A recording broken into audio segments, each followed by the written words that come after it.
ہمارے علماء، ہو کبھی درپیش جو کوئی مسئلہ، پوچھ لیں حاضر ہوں ہم ان کی بارگاہ۔ الحمد للہ رب العالمین والصلاة والسلام علی خاتم النبیین اما بعد فاعوذ باللہ من الشیطان الرجیم بسم اللہ الرحمن الرحیم الصلاة والسلام علیک یا رسول اللہ وعلی آلک واصحابک یا حبیب اللہ الصلاة والسلام علیک یا نبی اللہ وعلی آلک واصحابک یا نور اللہ۔ مدنی چینل کے ناظرین، پروگرام دارالافتاء اہل سنت میں آپ کو خوش آمدید کہتے ہیں۔ اللہ رب العالمین ہم سب کو دین اسلام کے احکامات سیکھ کر سمجھ کر ان پر عمل پیرا ہونے کی توفیق عطا فرمائیں۔ ہمارے پیارے رسول صلی اللہ علیہ وآلہ وسلم کا فرمان عظمت عالی شان ہے، جو شخص مجھ پر ایک بار درود بھیجے اللہ پاک اس پر 10 رحمتیں نازل فرماتا ہے۔ جتنا درود پڑھتے جائیں گے انشاءاللہ اللہ کی رحمتیں نصیب ہوگی۔ صلو علی الحبیب صلی اللہ تعالی علی محمد صلی اللہ علیہ وآلہ وسلم۔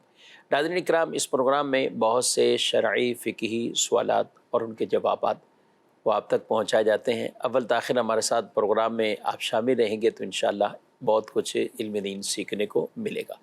آج کے پروگرام میں ہمارے ساتھ شامل ہے مفتی محمد کفیل رضا عطاری صاحب، ان کو بھی خوش آمدید کہتے ہیں۔ جزاک اللہ خیر۔ کیسے مزاج گرامی؟ الحمدللہ علی کل حال۔ ماشاءاللہ۔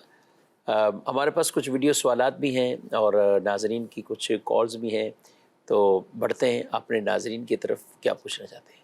میرا مفتی صاحب سے یہ سوال ہے کہ سجدہ سہو کا کیا حکم ہے اور کن صورتوں میں واجب ہوتا ہے؟ جی، کن صورتوں میں واجب ہوتا ہے، یہ تو پورا ایک نصاب یا رسالہ کتاب یہی بن جائے گی۔ کیا فرماتے ہیں آپ؟ بسم اللہ الرحمن الرحیم۔ سجدہ سہو کا حکم یہ کہ سجدہ سہو کرنا جو ہے وہ واجب ہوتا ہے جب آپ کی نماز کے اندر کوئی ایسا جو ہے وہ غلطی ہو جائے جو سجدہ سہو کو لازم کرتی ہے، تو پھر سجدہ سہو کرنا واجب ہوتا ہے۔ اگر آپ سجدہ سہو نہیں کر پاتے، بھول جاتے ہیں اور پھر نماز سے فارغ ہو کر آپ جو ہے وہ کوئی بھی ایسا کام کر لیتے ہیں جو کہ منافی نماز ہوتا ہے، تو اب ایسی صورت کے اندر وہ نماز جس میں وہ کوتاہی ہوئی تھی، اب اس کو لوٹانا آپ پر واجب ہوتا ہے، یعنی دوبارہ جو ہے وہ اس کو پڑھنا جو ہے وہ آپ پر واجب ہوتا ہے۔ وہ واجب الاعادہ نماز کہلاتی ہے۔ اب جو ان کا دوسرا سوال ہے کہ سجدہ سہو کن صورتوں میں واجب ہوتا ہے، تو بنیادی طور پر سجدہ سہو جو ہے وہ واجب چھوٹنے کی وجہ سے لازم ہوتا ہے۔ آسان لفظوں میں تو یہ بات ایک اصول یا قاعدہ کلیہ کے اعتبار سے۔ اب واجب جو ہے وہ کبھی اس طرح چھوٹتا ہے کہ آپ نے واجب میں تاخیر کر دی تو بھی واجب جو ہے وہ چھوٹ جاتا ہے، یا جو ہے وہ آپ نے جو ہے وہ فرض کی ادائیگی میں جو ہے وہ تاخیر جو ہے وہ کر دیا آپ نے، یا آپ نے واجب کو وقت سے پہلے جو ہے وہ کر لیا۔ تو یوں مختلف صورتیں واجب کے چھوٹنے کی ہیں جن کی وجہ سے سجدہ سہو لازم ہوتا ہے۔ جیسے یعنی چند اس سے مثالیں، اگر ہم یہ گفتگو کریں تو واجب نماز میں ہیں کتنے بیسک وہ معلومات ہونا ضروری جی ہے۔ بالکل، وہ بنیادی تو طور پھر پر ورنہ پتہ ہی نہیں پتہ چلے گا کہ یہ آپ کو واجب؟ کیا چیز چھوٹی ہے اور اس کے حکم کیا لازم جو ہے وہ ہوگا۔ اچھا، واجب چھوٹنا اور واجب کو جان بوجھ کے چھوڑ دینا دونوں ایک ہیں یا فرق رہے گا؟ بالکل فرق رہے گا۔ جان بوجھ کر اگر کوئی چھوڑتا ہے تو پھر سجدہ سہو سے کام نہیں چلے گا، پھر تو اچھا۔ نماز اس کو لوٹانی ہی پڑے گی۔ سجدہ سہو اپنے نام سے ہی واضح ہے کہ وہ سجدہ جو سہو کی وجہ سے یعنی بھول کی وجہ سے لازم ہوا ہے، تو آپ سے بھول کر کوئی جو ہے وہ واجب چھوٹا ہے تو ایسی صورت کے اندر سجدہ سہو لازم ہوتا ہے۔ جیسے 4 رکعت والی نماز کے اندر آپ دوسری رکعت پر قعدہ کرنا واجب تھا، اب آپ وہ قعدہ جو ہے وہ چھوڑ کر کھڑے ہو گئے، تو اب آپ کے اوپر آخر میں سجدہ سہو لازم ہوگا۔ لیکن اگر کسی نے بھی جان بوجھ کر جو ہے وہ چھوڑا تو بہرحال وہ نماز اس کو دہرانی ہی ہوگی۔ چند اگر مشہور واجبات کی بات کریں کہ جن کی وجہ سے عام طور پہ لوگوں سے کہیں کہ سجدہ سہو لازم ہو جاتا ہے، تو انہیں کن مثالوں میں ہم سمجھائیں گے؟ جیسے وطر کے اندر دعائے قنوت جو ہے وہ کسی نے جو ہے وہ چھوڑ دی صحیح، اور وہ رکوع میں چلا گیا، تو اس کے لیے حکم یہ ہے کہ واپس لوٹ کر نہ آئے، صحیح، بلکہ اپنی نماز کمپلیٹ کر لے اور آخر میں سجدہ سہو کر لے۔ اسی طرح 4 رکعت والی نماز میں دوسری رکعت کے اوپر قعدہ کرنا تھا اور وہ قعدہ چھوڑ کر کھڑا ہو گیا، تو اب سجدہ سہو جو ہے وہ لازم ہوگا۔ اسی طرح بس اوقات ہوتا ہے کہ فرض کے اندر جو ہے وہ آخری 2 رکعتوں کے اندر جو ہے وہ صورت آپ نہیں ملاتے. تو اسی وجہ سے بعض لوگوں کی عادت کی وجہ سے یا بھول کی وجہ سے وہ سنت اور نفل میں بھی کبھی ایسا کر بیٹھتے ہیں کہ وہ جو ہے وہ سورہ فاتحہ پڑھی اور رکوع سجدہ کر کے انہوں نے جو ہے وہ آگے کی طرف جو ہے وہ چلے گئے. تو اب ایسی صورت کے اندر بھی ان کے اوپر سجدہ سہو جو ہے وہ لازم ہوگا اس قرات کی وجہ چھوڑنے کی وجہ سے.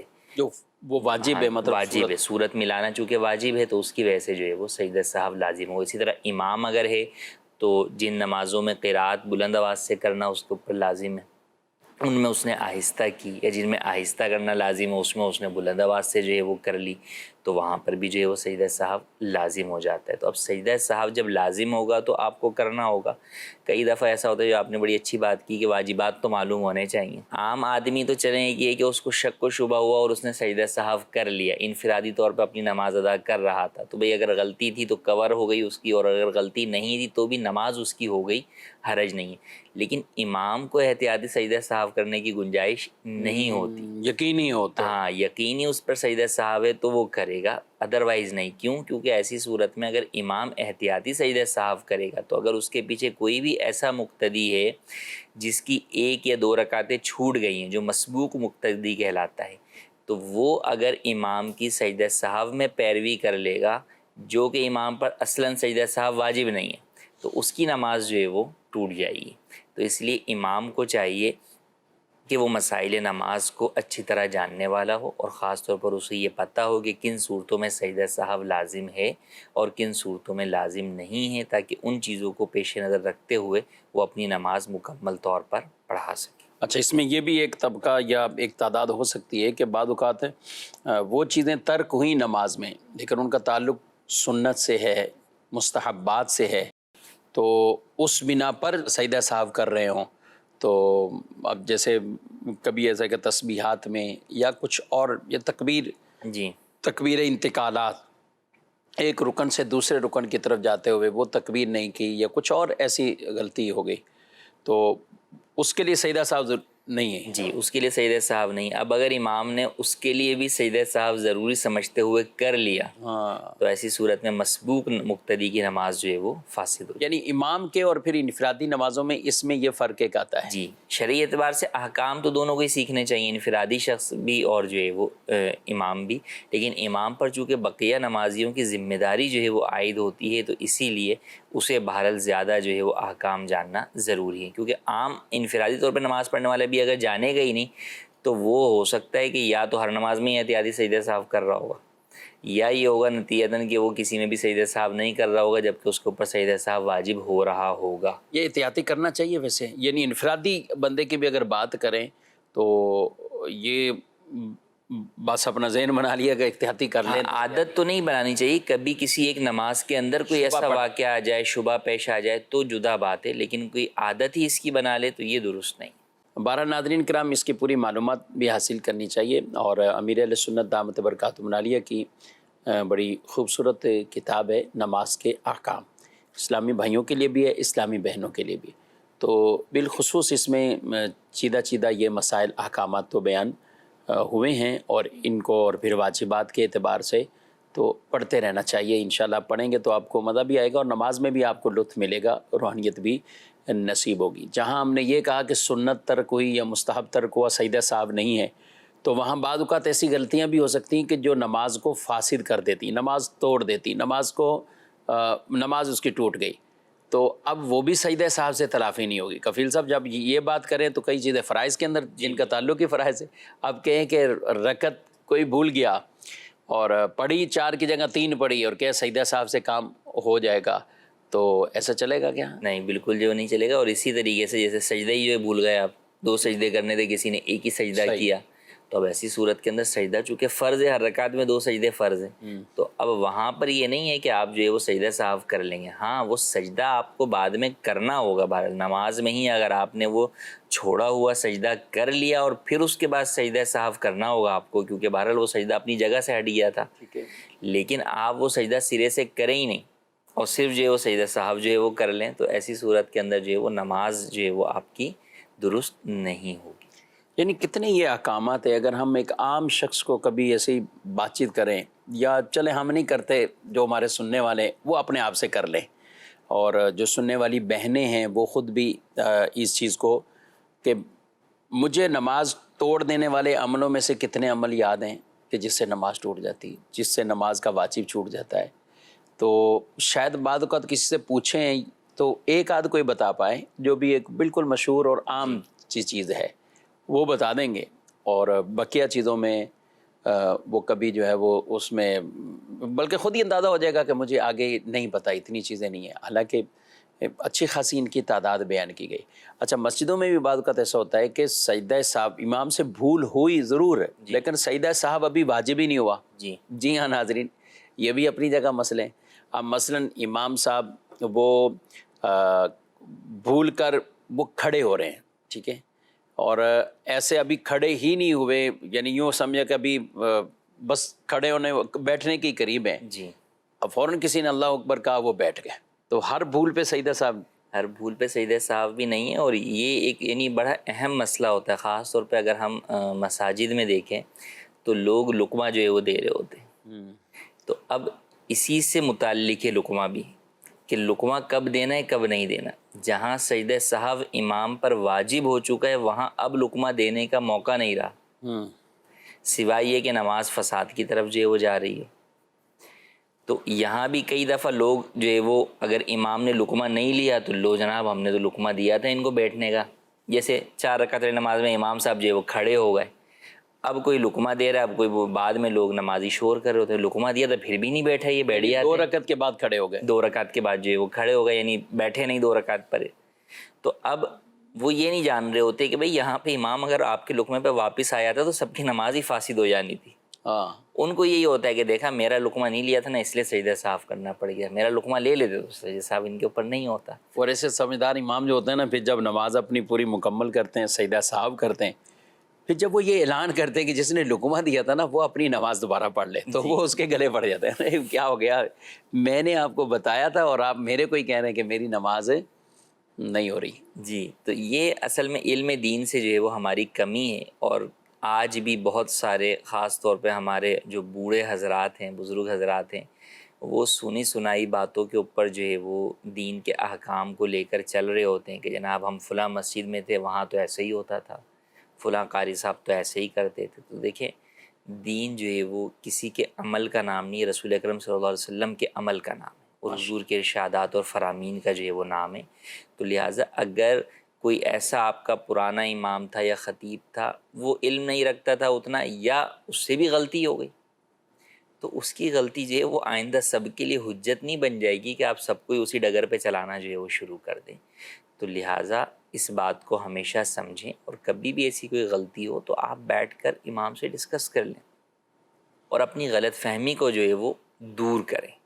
کیونکہ ہوتا یہ ہے کہ کئی دفعہ ایسی چیزیں آپ کو بھی اندازہ ہے، آپ چونکہ امام جو ہے وہ زیادہ رہے ہیں اور اب بھی ہیں، میں تو خیر مختصر عرصے کے لیے امام رہا، کہ وہ امام کو بولنے کے بجائے مسجد میں 1 کو 2 کو 4 نمازیوں کو 6 کو 8 کو ہر ایک کو پوری اس میں، پھر ان میں سے کوئی آ کر جو ہے وہ آگے کہتا ہے امام صاحب یہ تو آپ کے بارے میں یہ کہا جا رہا ہے کہ آپ نے یہ غلطی جو ہے وہ کی ہے. تو پھر ان چیزوں کو سمجھنے کی بھی جو ہے وہ لوگ کوشش نہیں کرتے کہ بھئی شرعی اعتبار سے یہ چیز کیوں ضروری ہے، کیسے ضروری ہے، کہاں سجدہ صاحب لازم تھا، کہاں نہیں تھا. تو لہٰذا ان سب چیزوں کے اندر سب سے بنیادی چیز کیا ہے کہ آپ علم دین حاصل کریں، اور اگر آپ کو نہیں آتا تو پھر کسی علم دین مستند عالم دین کو جو ہے وہ فالو کریں. ٹھیک. اور ماشاءاللہ بعض ایسے بھی ہوتے ہیں بہت سمجھدار بھی اور بہت پڑھے ہوئے بھی ہوتے ہیں، مسائل بھی بہت جانتے ہیں، اور کبھی کبھی ایسا نکلتا ہے کہ واقعی امام ہی غلطی پر ہے، یعنی ان کے مسائل سامنے آتے ہیں. تو وہاں چونکہ نارمل ہوتا ہے کہ امام ایک نارمل ہے، حافظ صاحب ہے، قاری صاحب ہے، تو انہوں نے ان کو اتنی وسعت علم نہیں ہے جو ان کے پیچھے پڑھنے والے وہ کبھی بتا دیتے ہیں. تو دونوں طرف کے یہ معاملات بیلنس سے ہونے چاہیے، اور غلطی ہو جانا امام سے بھی غلطی ہو جاتی ہے، تو اس کے اوپر کوئی کسی طرح کی طعن و تشنیع، اس کی ذات کو ایسا کرنا ہر دوسری نماز میں تو نہیں ہو رہا، کبھی کسی وقت ایسا ہوتا ہے، وہ بھی انسان ہے، پریشانیوں میں بعض اوقات کسی فکروں میں ایسا کھو جاتا ہے کہ نماز کے اندر غلطی واقع ہو جاتی. ٹھیک ہے، نہیں ہونا چاہیے، انہیں بھی پوری استحضار کے ساتھ حاضر دماغی کے ساتھ نماز کا یہ فریضہ ادا کرنا چاہیے، لیکن کہیں نہ کہیں تو صاحب واقع ہو جاتا ہے. اور ہمارے پیارے نبی صلی اللہ علیہ وآلہ وسلم آپ خود فرماتے ہیں کہ میں بھولتا نہیں ہوں، مجھے بھلا دیا جاتا ہے. یہ سجدہ صاحب جو ہے تو حضور اسلام کی تعلیم سے ہی ہمیں ملا. آپ صلی اللہ علیہ وسلم کو بھی صاحب ہوا اور آپ نے پھر سجدہ صاحب فرمائے، اور یہ ہماری تعلیم بھی آپ نے ارشاد فرمائی. اللہ ہمیں شریعت مطالعہ پر عمل کی توفیق دے. بہت ڈیٹیل سے تفصیل سے گویا کہ سجدہ صاحب کے حوالے سے بھائی نے سوال کیا تو کافی اس کے مختلف گوشوں پہ گفتگو کی ہے. مزید آپ کے سوال دیتے ہیں. میرا مفتی صاحب سے یہ سوال ہے، ماں باپ کا انتقال ہو گیا ہے، ایک بھائی ہے، 3 بہنیں اور 1 کروڑ روپے کی رقم ہے، تو یہ وراثت میں کیسے تقسیم ہوگی، اس کے حوالے سے تھوڑا ارشاد فرما دیں. ایک بھائی ہے، 3 بہنیں ہیں، 1 کروڑ روپے کی رقم ہے اور والدین کا دونوں کا انتقال. جی دیکھیے، اب اس کے اندر سب سے پہلے تو عام طور پر ہمارے ہاں یہ سمجھا جاتا ہے کہ اولاد ہی وارث ہے. بالکل اولاد وارث ہوتی ہے، لیکن مرحوم کے والدین بھی اگر زندہ تھے مرحوم کے انتقال کے وقت تو وہ بھی وارث ہوں گے. لہٰذا اگر تو ان کے والد یا والدہ کسی کے بھی انتقال کے وقت ان کے والدین میں سے کوئی زندہ تھا تو ان کا بھی حصہ ہوگا. وہ پھر ایک ڈیٹیل کی طرف جو ہے وہ مسئلہ چلا جائے گا کہ کون زندہ تھا، پھر وہ جو زندہ تھا وہ اب بھی زندہ ہے یا اس کا انتقال ہو گیا ہے آگے. کیونکہ انتقال کی صورت پہلے زندہ تھا، والد کے انتقال کے وقت اس کے والد زندہ تھے یا والدہ زندہ تھیں، لیکن بعد میں اب دادا دادی کا انتقال ہو گیا تو اب ان کا جو حصہ ہے وہ آگے ان کی اولاد میں یعنی آپ کے چچا یا پھپھیوں کی طرف جو ہے وہ جائے گا. تو یہ ایک اہم مسئلہ ہے جس کی طرف لوگوں کی توجہ نہیں ہوتی.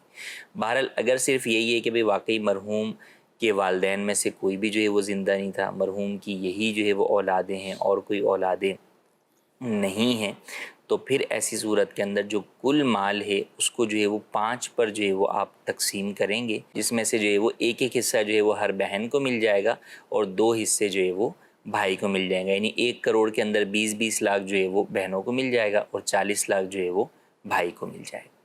ٹھیک ہے. لیکن یہ جو آپ نے 5 بتائے کہ 5 اس کے حصے ہوں گے یا 5 تقسیم کیا جائے گا، تو یہ ہر ایک کی اولاد یا ورثہ کے اعتبار سے یہ مسئلہ مختلف بنتا ہے؟ دیکھیں، بیٹے اور بیٹیوں کے اعتبار سے تو یہ مسئلہ جو ہے وہ ایسا ہی رہتا ہے کہ بھئی بیٹوں کو ڈبل حصہ ملتا ہے اور بیٹیوں کو جو ہے وہ سنگل حصہ ملتا ہے. یعنی اصل اصول یہ اصل اصول اب وہ چاہے فگر افراد زیادہ ہو جائیں گے. اب مثال بھائی یہی دیکھیں، اچھا یہ کئی لوگوں میں کنفیوژن ہوتی ہے بسا اوقات نا، کیونکہ بعض جگہ یہ ہوتا ہے کہ والدہ کو یعنی بیوہ ہوتی ہے جب تو اس کو حصہ جو ہے وہ کم مل رہا ہوتا ہے. اب ویسے تو اس کا حصہ 8واں حصہ ہے جب اولاد ہے، لیکن کئی دفعہ کیا ہوتا ہے کہ جناب جو ہے وہ اولادیں زیادہ ہوں تو نمبرز کے اندر جو ہے وہ اولادوں کا حصہ کم بن رہا ہوتا ہے، بیٹوں کا بھی حصہ ہوتا ہے اور بیٹے کا بیوہ کا زیادہ بن رہا ہوتا ہے. اور اگر اولادیں کم ہیں، یعنی وہی بات ہے کہ بھئی آپ کو جو ہے وہ اگر آپ نے بیوہ کو 1 کروڑ میں سے 12.5 لاکھ روپے جو ہے وہ دے دیے، صحیح، تو اب پیچھے جو 88.5 لاکھ روپے جو ہے وہ بچے ہیں اس کو آپ جو ہے وہ 3 افراد میں تقسیم کریں گے تو جواب کچھ اور آئے گا، زیادہ ہے. اور 11 بچوں میں تقسیم کریں گے تو جواب کچھ اور آئے گا. صحیح بات ہے. تو یوں جو ہے وہ فگر میں فرق ہو جاتا ہے، لیکن فارمولہ یہی ہے کہ للذکر مثل حظ الانثیین قرآن میں بیان کر دیا گیا کہ بیٹے کو جو ہے وہ بیٹی کا ڈبل حصہ ملے گا. تو لہٰذا اس اعتبار سے فارمولہ جو ہے وہ یہی ہے، اور یہ بیٹا بیٹی کے درمیان کا وہ ہے. البتہ بیوہ کا الگ حصہ ہوتا ہے، والدین میں سے ان کے کوئی حیات ہے تو یعنی مرحوم کے والدین میں سے جو بچوں کے دادا دادی بنیں گے یا نانا نانی بنیں گے اگر وہ زندہ ہیں تو ان کا بھی حصہ بنے گا. اور یہ ہوتا ہے، کئی ہو سکتا ہے لوگ سوچ رہے ہوں گے کہ ایسا بھی ہوتا ہے. جی کئی اب آج بھی اس طرح کے مسائل آتے ہیں ہمارے سامنے جس کے اندر بڑی عمر کے لوگ بھی انتقال کر جاتے ہیں لیکن ان کی نانی یا ان کے جو ہے وہ دادا دادی میں سے کوئی زندہ ہوتا ہے. جی بالکل. اور پھر ان کا وراثت کا حصہ بھی بنتا ہے. تو لہٰذا اس بات کو بھی پیش نظر رکھنا ضروری. بعد کا تو سامنے مسئلہ پوچھنے آ رہا ہے، وہ آدمی جو ہے نا وہ تصور نہیں ہوتا کہ ان سے میں پوچھوں کہ وہ جو آپ کے والد صاحب فوت ہوئے ہیں، یعنی وہ اپنے والد صاحب کو پوچھ رہا ہے تو دادا تو پھر پہلے سے ہی انتقال کر گئے ہوں گے. جی لیکن وہ نکلتا ہے نہیں دادی تھی، والد صاحب کے بعد فوت ہوئی ہے، اتنے سالوں بعد فوت ہوئی ہے. تو اب وہ کتنا فرق اس مسئلے کے اعتبار سے وہ پڑ جاتا ہے. تو جو چیزیں ہیں تو وہ وضاحت کے ساتھ. اسی طرح ایک یہ سوال بھی جو ہے وہ آکورڈ سا لگتا ہے کہ بھئی آپ کے والد کی ایک ہی شادی تھی ہاں یہ بالکل. تو یوں بس اوقات وہ جو ہے کہ بھائی کیا مطلب ہے آپ کا, ہاں. کیا مطلب نہیں ہے, بتائیں اگر تھی نہیں تھی تو ٹھیک ہے. یعنی بیوہ کتنی ہے, بیوہ جی. کتنی چھوڑی. کیونکہ وہ نکلتا ہے کئی دفعہ, کیونکہ لوگ کیا ہوتا ہے بس اوقات اپنے پوچھ رہے ہوتے ہیں. اچھا ان میں کئی دفعہ ایسا ہوتا ہے وہ کہتے ہیں بھائی وہ تھیں لیکن ابو ان کا حساب کتاب کر کے الگ چل گئے تھے, یہ ہمارا حساب کتاب ہے. جی جی جی. تو اس طرح کی کچھ باتیں جو ہے وہ نکلتی ہیں, یا وہ تو ہم سے رابطے میں ہی نہیں ہیں, تو وہ تو بالکل قطع تعلق ہی کر کے اس ٹائم میں چلے گئے تھے, اور ان بیوی سے والد صاحب کی ایک ہی اولاد تھی, ہمارا ایک ہی بھائی تھا, تو ہم تو جانتے بھی نہیں ہیں. لیکن جو کہ ان کا حصہ تو بہرحال جو ہے وہ بنتا ہے. ہاں تو یہ اس طرح کی چیزیں, یا یہ کہہ لیتے ہیں والد صاحب اتنا عرصہ بیمار پڑے رہے, وہ آئے نہیں تھے, جی. اور وہ بیٹا تو پوچھتا ہی نہیں تھا, جو دوسری وہ تو والدہ کے ساتھ صحیح. اپنی والدہ کے ساتھ چلا گیا. اچھا چلے یہ سوتیلی ماں کے اعتبار سے دیکھیں, یا کسی بھائی کا انتقال ہو, اب اس کی جو بیوی ہے, بیوہ ہے, ان کی بھابھی ہیں, تو اب بھی لوگ پوچھنے میں جب آتے ہیں تو وہ نارمل رہتے ہیں, نہیں وہ تو آگے شادی کر لی تھی, اس نے شادی کر لی تھی, اس کو تو مطلب وہ مائنس کر چکے ہیں, ویسے ہی کر چکے ہیں. یا کچھ احسان کرتے ہوئے کہتے ہیں ہم نے کچھ پیسے دیے تھے, انہوں نے اس پیسے سے ہی شادی کی ہے, جی. اور ترکے میں سے ان کا حصہ جو ہے نا, تو یہ شادی آگے ہو جانا کیا اس وجہ سے ترکہ؟ اس کی وجہ سے کوئی ان کے ترکے میں فرق نہیں پڑے گا. جب انتقال کے وقت وہ مرحوم کی زوجیت میں تھیں تو بہرحال ان کا حصہ رہے گا, چاہے وہ آگے شادی کر لیں اور آگے اگرچہ بچے بھی ہو جائیں ان کے, صحیح, جب بھی بہرحال ان کا حصہ جو ہے وہ اپنی جگہ پر باقی رہے گا, وہ ان مرحوم کی بیوہ کو دینا ہی ہوگا. ٹھیک. مزید سوال. کہ بینک کی طرف سے ایک قرضہ دیا جاتا ہے, 50,000 روپے پہ وہ تقریباً 65,000 روپے وصول کر رہے ہیں, تو کیا ضرورت پوری کرنے کے لیے وہ بینک سے قرضہ لینا جائز ہے؟ جی دیکھیں قرض کے اوپر جو بھی نفع لیا جاتا ہے, شرط ہوتا ہے کہ بھئی اتنا قرض دے رہے ہیں ہم آپ کو 50,000, آپ 65,000 روپے واپس کریں گے, تو یہ سود ہے, حرام ہے. حدیث پاک میں فرمایا کل قرض جر منفعۃ فہو ربا, کہ ہر وہ قرض جو کہ نفع لائے وہ سود ہے. تو یہ بالکل جو ہے وہ سود ہے, اس کی بالکل بھی اجازت نہیں ہے, چاہے بینک سے ہو یا انفرادی طور پر ہو.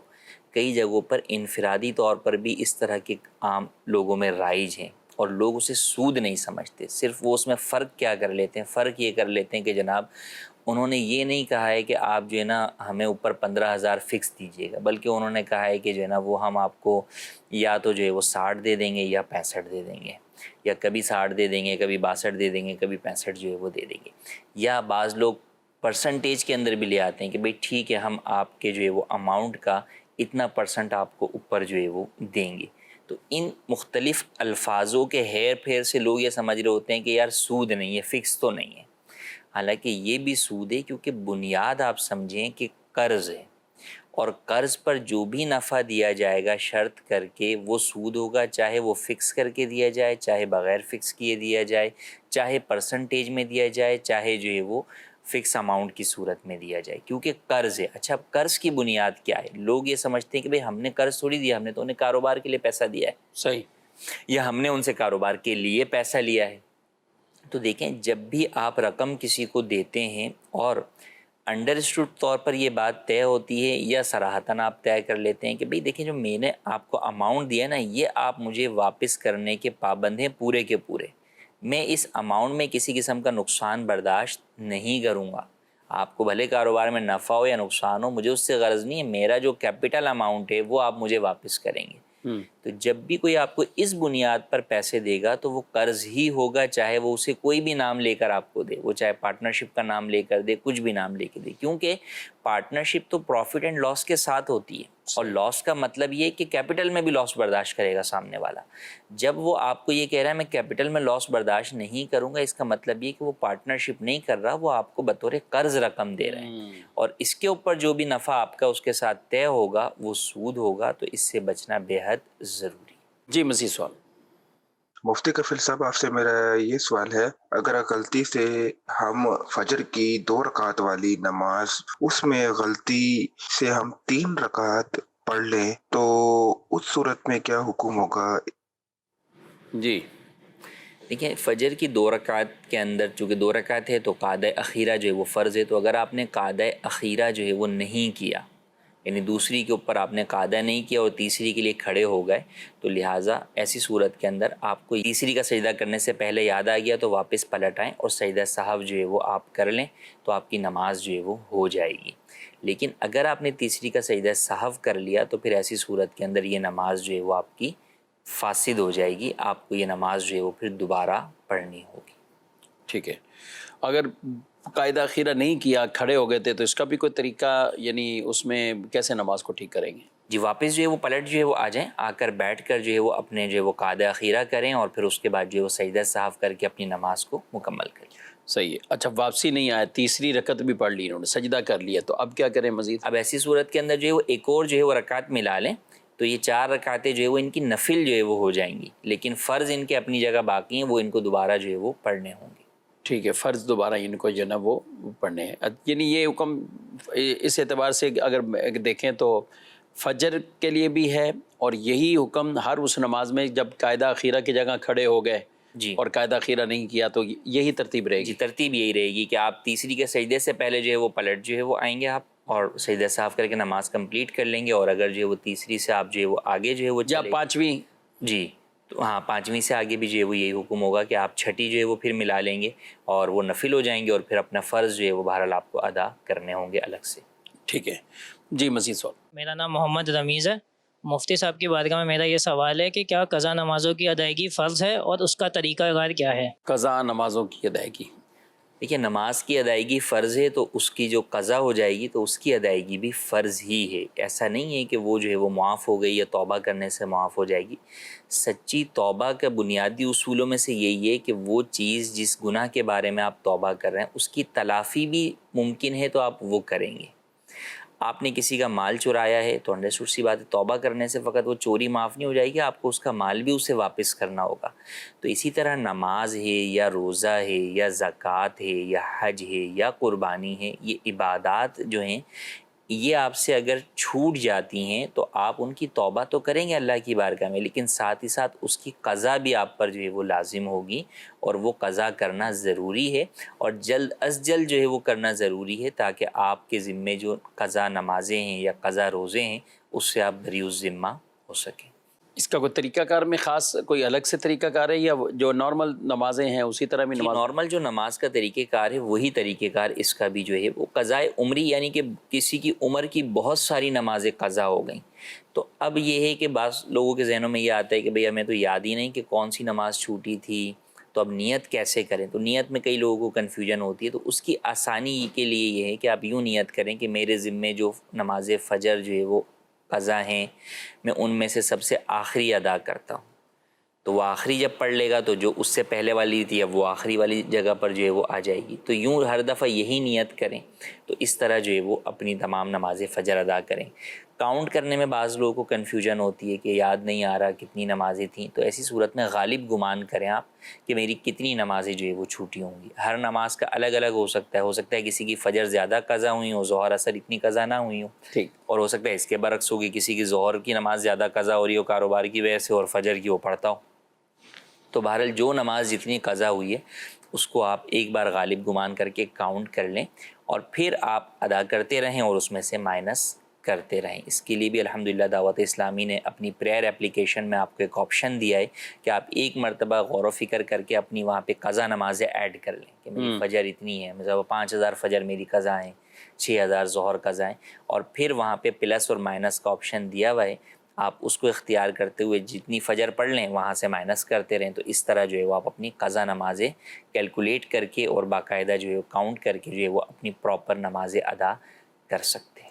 یعنی یہ اس کی تگود رہنی چاہیے کہ بالکل جو ہے وہ ایک ایسا جیسے قرضوں کی ہمیں فکر ہوتی ہے کہ بھئی قرض ادا کرنا ہے، تو اسی طرح یہ بھی ایک قرض ہے۔ حقوق العباد سے متعلق مالی قرضے ہوتے ہیں، یہ حقوق اللہ سے متعلق گویا کہ ہم پر قرض ہے، تو ہمیں بالکل اس کی فکر ہونی بھی چاہیے اور اس کو ادا بھی کرنا چاہیے۔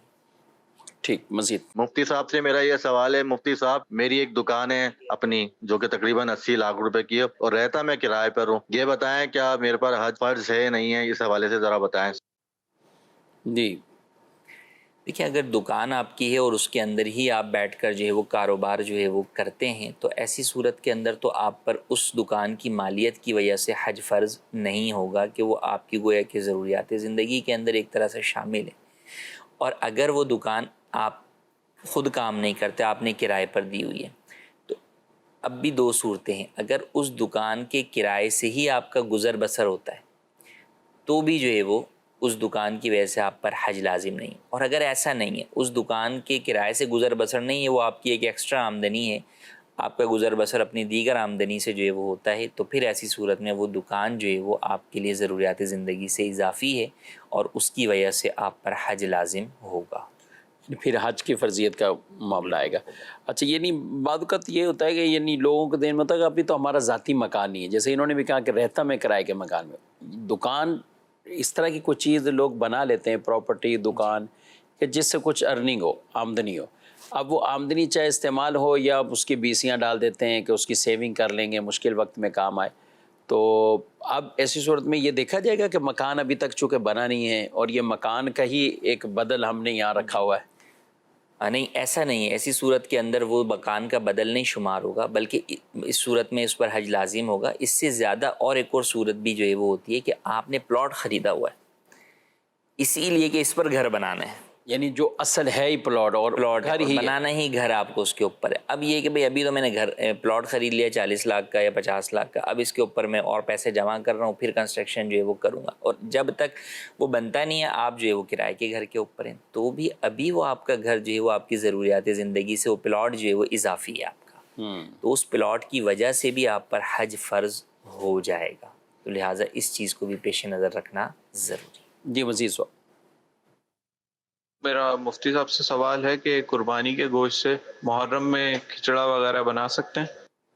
جی، محرم میں کھچڑا بنانا ہے. جی ہاں، بالکل جو ہے وہ بنا سکتے ہیں. قربانی کے گوشت پر دوسری فاتحہ بھی کوئی دلائی جا سکتی ہے، اور قربانی کا گوشت جو ہے وہ ذی الحجہ کے بعد بھی استعمال کرنا جو ہے وہ جائز ہے، تو اس میں کوئی حرج نہیں ہے، بالکل اسے استعمال کر سکتے ہیں. جی.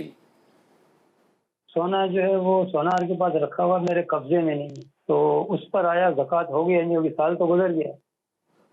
جی، سونا سونار کے پاس انہوں نے کہا رکھا ہوا ہے، ان کے قبضے میں نہیں، تو اب یہ دیکھا جائے گا کہ وہ کس طور پر اس کے پاس رکھا ہوا ہے، یعنی ان کا قبضہ کیوں نہیں ہے اور اس کا قبضہ کیوں ہے.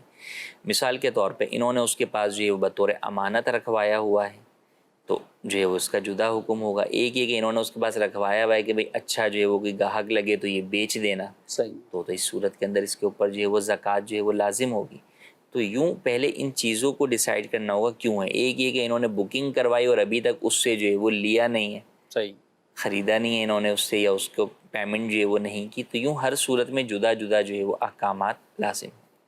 یعنی ان کے قبضے میں کیوں نہیں، ان کا قبضہ کیوں ہے. جی. اور یہ تقاضا کریں تو کیا وہ انہیں ریٹرن نہیں کریں گے یا دیں گے نہیں؟ کیونکہ بعض اوقات یہی ہوتا ہے، بیچنے کے اعتبار سے ہوتا ہے، یا ہم بعد میں لے لیں گے، آپ کے پاس یہ رہے گا. کچھ انویسٹمنٹ بھی کرتے ہیں، یعنی کچھ لوگ خاص طور پر پیسہ دے دیتے ہیں سونار کو کہ بھئی یہ ہمارا سونا ہے اور یہ آپ پہ، یعنی آپ کے پاس ہی رہے گا. اب وہ اس کو بیچتا رہتا ہے آگے. یہ والی صورت میں تو مال تجارت بھی ہے آپ کا اور سونا بھی، یہ دونوں چیزیں ہیں. تو ایسی صورت کے اندر بالکل جو ہے اس کے اوپر زکوٰۃ لازم ہوگی. صحیح ہے. لیکن سونار کے پر رکھا ہونے سے میرا خیال بہت شاذ ہی کوئی صورت نکلے کہ جس پہ زکوٰۃ نہ ہو. جی، کیا خیال ہے؟ ورنہ عام نارمل تو یہ جو عام حالت کے اندر جو ہے وہ زکوٰۃ لازم ہوگی. مزید سوال.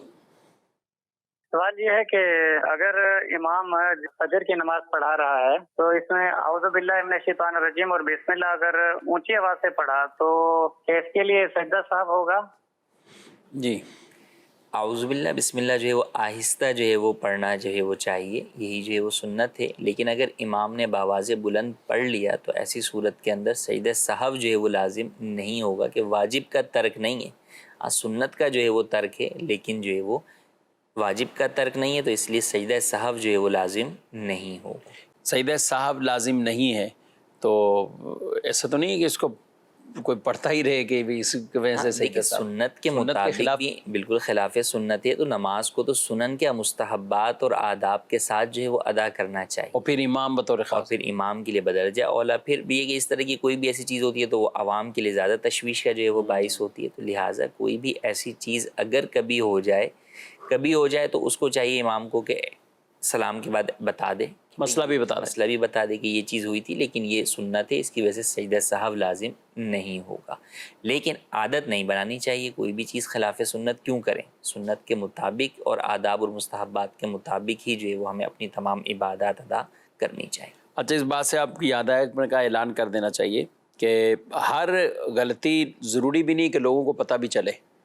امام نماز پڑھا رہے ہیں، اب دوسری رکعت میں بیٹھا ہوا ہے اور عبدہ و رسول تک پڑھ لیا، اب اس نے آگے تھوڑا سا درود پاک اللہم صلی علی محمد اللہم صلی علی سیدنا، اب یہاں تک پڑھتا ہے تو ظاہر اس پہ سجدہ سہو لازم ہو جائے گا. اب جب سجدہ سہو لازم ہوا تو وہ جب سجدہ سہو کرتا ہے تو لوگ بعض اوقات ایک دوسرے کو دیکھ رہے ہوتے ہیں کہ کیا ہوا، کچھ بھی نہیں ہوا، تو نماز تو صحیح پڑھائی. جی تو اب اس طرح کی کوئی غلطی جو امام کو پتہ ہے کہ یہ غلطی ہو چکی ہے تو کیا اعلان کر دینا چاہیے، بتا دیں. سجدہ سہو تو دیکھیں کرے گئی، اگرچہ وہ خفیہ اس سے جو ہے وہ عمل ہوا ہے اور تشویش کا باعث بنتی ہیں تو بالکل اس کا اعلان جو ہے وہ کر دینا چاہیے کہ بھئی کوئی واجب بتا دے، اگر بتا سکتا ہے کہ بھئی جو ہے وہ چھوٹ گیا گیا تھا اس وجہ سے جو ہے وہ سجدہ سہو کیا گیا ہے. صحیح.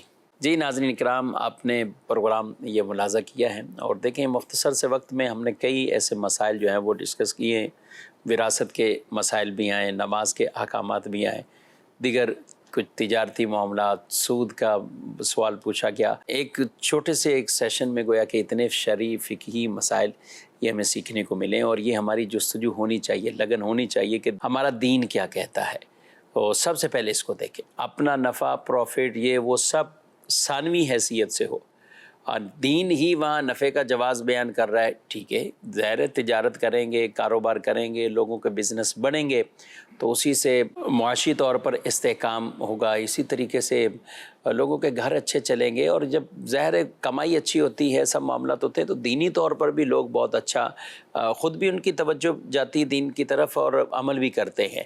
لیکن اس کا ہرگز یہ مطلب نہیں ہے کہ ہم دینی مسائل احکامات کو گویا کہ ثانوی حیثیت سے دیکھیں اور اپنے نفع یا اپنی یہ چیزیں ہم پہلے مقدم رکھیں. تو ہمیں دین کو سیکھنا بھی ہے اور دین کے مطابق کوشش بھی کرنی ہے. الحمدللہ دارالفتہ اہل سنت اپنی یہ خدمات سر انجام دے رہا ہے، کبھی میڈیا کے ذریعے سے اور کبھی سوشل میڈیا پہ پروگرام کے ذریعے سے. دارالفتہ اہل سنت سے باقاعدہ فتاوی وائرل ہوتے ہیں، ان فتاوی کی روشنی میں دارالفتہ اہل سنت کی ویب سائٹ ہے، وہاں پر جا کر ہزاروں کے حساب سے فتاوی ہیں، آپ ان کو بھی دیکھ سکتے ہیں، ملاحظہ کر سکتے ہیں.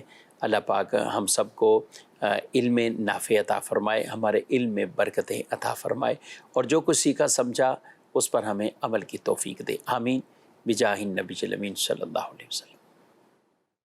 ہادی و رہنما ہمارے علماء، ہو کبھی درپیش جو کوئی مسئلہ، پوچھ لیں حاضر ہوں ہم ان کی بارگاہ.